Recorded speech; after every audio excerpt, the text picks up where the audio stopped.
And now it's time for Bum Reviews with Chester A. Bum. Tonight's review...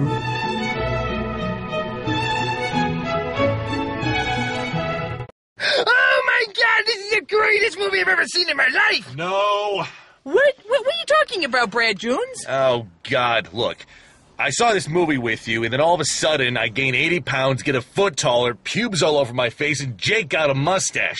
I hate you! I mean, seriously, what the fuck do you find even good about this movie? Oh, now, I thought this film was very avant-garde. It did very things differently. Different. Okay, you got the fucking weird-ass red and white montage at the front end with the serif going to sans serif font, and then the tedious exposition with all the cuts in. Wasn't that baby, like, CGI or something? Well, yeah, but that was intentional, the baby being CGI. You know, you were supposed to say, like, hey, that baby's not really there. Like, Bella Swan is not really there. You know she's not a real character and that she's computer-generated. Well, you got that right. She's not a real character. I mean, she just stood there like this the whole movie. I didn't think it was possible for a CGI baby to be as horrifying as that dancing goatee commercial. No, but don't you see, it's an homage to the Ally McBeal days. Remember the little CG baby there? And everybody thought it was cute. God. I mean, I would have rather had Ally McBeal up on that screen. At least I could tolerate that look, but... oh, goddamn...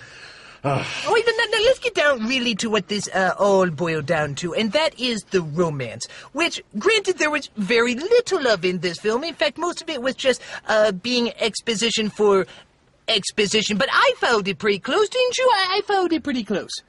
Well, once she started narrating out of nowhere. Yes. You narrate out of nowhere, they fuck out of nowhere, and let me tell you, I haven't seen a more erotic sex scene than what? Mass Effect 3? I don't know. Oh, but not for crying out loud. I think you guys are just too cynical about this film. I mean, you remember the Dakota Fanning's incredible role in this movie. Oh, 3 lines, I think, and those lines were delivered very well. 2 lines. Oh, 2, okay. You give her too much credit. I like the part where she killed people with her stare. That was pretty cool. Yes. Yeah, that was very, very cool. But something they added to this film that I thought was very clever. I like the way that we have vampires, right? And then we have werewolves. But then we also have the Planeteers in one person. People that control the elements. And wasn't that so essential to the story? Didn't that just make all the difference in the world to make that up? Okay, so you're a vampire. You don't die into sunlight. You live forever. You have unending stamina. And then you get other superpowers. And they give this one guy, Benjamin, all the powers of the Planeteers and get the planet at once. I mean... minus the heart, we should point out. Minus the heart. But he can just slam the ground and cause a rift that goes into the center there with lava. Because, you know, that's how vampires work. What'd you think? I hate you all. You know, bottom line, when I think of this movie, I think of the romance, I think the elements, I of course think of Dakota Fanning. But what about the Gollum guy? The guy that looked like Andy Serkis if he actually had weight put on. You know, I mean, I thought he was very subtle. It was a subtle performance, and that was my take. How about you? I got about 13 words. They all go, No, I thought that was fascinating, because for the most part, I thought he was very reserved, very held back, but then, when he actually sees the child and goes, I thought it was very moving. I thought it was very, very strong. Oh, it seemed like you could connect with what he was thinking, which was... What was he thinking? He was thinking, and I actually, you're right. That came across pretty well. You look at that guy and you think to yourself, all that's going on in his head is constant giggling. Obviously no thought. I just figure that's what's going on in most of the characters' heads. I hate everyone on that screen from beginning to end. And then the movie had the balls to not even give a proper payoff. There's this great ending where everyone is dying. They're getting their heads ripped off and and then it doesn't actually happen. Bullshit! Okay, yes, we should probably address this. This will probably be very controversial, even for Twilight fans. Apparently, for all the build-up, you could say, for this movie, there is finally a gigantic climax that, quite frankly, I could tell you what happens and you wouldn't believe. Okay, I'll tell you what happens. All the vampires get lined up. All the werewolves get lined up. And they just go at each other. And they start ripping each other's heads off. And they're flying everywhere. And then these people are using their Captain Planet powers. But then they're like, oh, I'm going to use my psychic powers. They're like, and they're like, ah! And they're like, oh my God. And everybody's doing jump flips like Cirque du Soleil. And their heads are getting ripped off. And they're screaming and yelling all this stuff. And then it turns all a dream. Well, no, and it wasn't even a dream. It was a vision being passed on to the big bad by one of the girls. I don't know what was her name.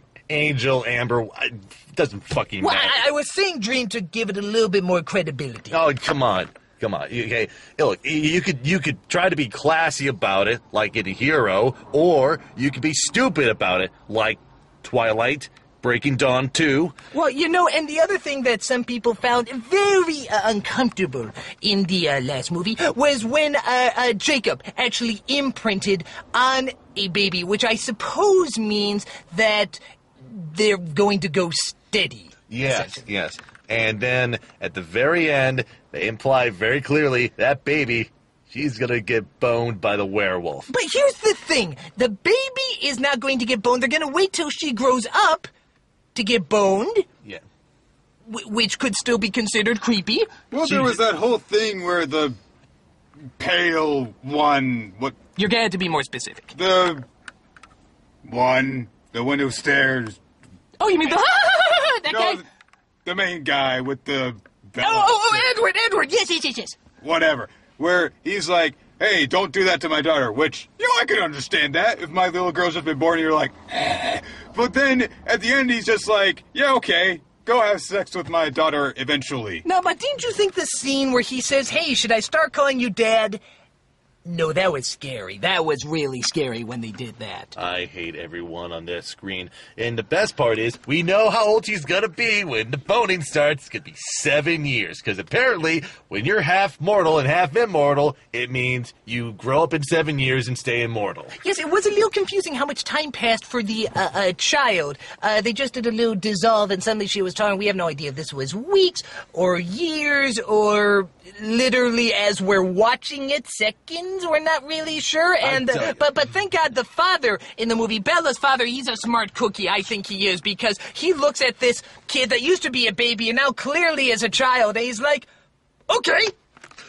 Charlie is so fucking dense this entire movie. He's like, oh, look, you're a werewolf. Oh, this baby's suddenly a freaking 5-year-old, and I'm not gonna think of anything weird. And then, oh, look, suddenly you just want to send me on a fishing trip. Okay. Well, you know what? See, to me, I think it made it very clear that the father was mentally ill. Because as you remember, Jacob reveals himself as a werewolf, and he's pretty much cool with it. And then when he asks Bella what's going on, she says she can't tell him, and he's pretty much cool with it. So obviously, he was a very slow individual. That whole thing, how did Bella forget how to be a human? Oh. No, hold on. I will defend this. Even when she was human, she was not human. She had to be shown how to be human even when she was a human. Now, give me some credit there. That was kind of revealing. Yeah, I thought that was very clear. My favorite part was just the whole thing. It's like, of the other vampires coaching her, saying, don't sit up too straight, don't look military, because humans don't fucking sit up, and be sure to move your shoulders or else people won't think you're breathing. Now, I will ask you this. Do you think that maybe the excessive use of people going in fast motion, because even the other movies, I don't remember that, it was starting to look like a Benny Hill sketch. Would you agree? My favorite scene was in the beginning when Bella and Edward just running through the woods, and it's so fake, and then she smells the guy bleeding from a mile away, just jumps and climbs up the hill. I was like, come on, just bite him in the fucking neck, and no payoff. No payoff. These people will run to do anything. They will run to get books off of bookcases. They will run to sit down. And then at the end of the movie, when one character has to run away, she turns around really slowly for some fucking reason. Okay. Bottom line, as we get to the end of this review, I think that quite clearly you two individuals are missing that this was obviously supposed to be a comedy. Think about it. I mean, you have this woman who has clearly done nothing. The young woman, she has done nothing, accomplished nothing. Even at the very end, when all the action is happening, what has been accomplished? Nothing! It is hilarious! I think it's hilarious how there's a CG baby. I think it's hilarious how Bella Swan is turned from a human to vampire even though she never had any human qualities. And actually, now that she's a vampire, she may even have a few more human qualities because at least it's a little explained. And the ending, where they're going around and taking off each other's heads and the werewolves are like, la, la, la, la. And then the guy smashes the ground and everything falls. It's like, why didn't he do that in the first place? And then it's all a dream! It's the most hilarious thing I've ever seen in my life! Weren't you guys laughing? This is the last time I'm taking you in my car. You know that, right? Why did you let him in the first place? This is Chester A. Bum saying, cha! You guys have a cup of some kind. No. Hey, there's a bag here. I will use that for the time. Change! You got change! A lot of change! What's in here? Ooh! Edgy, this is perfect. Chick-fil-A! You anti-gay bastards! Oh, come on, have a guy. You know what? I feel dirty just using that. This could take a minute. Bye.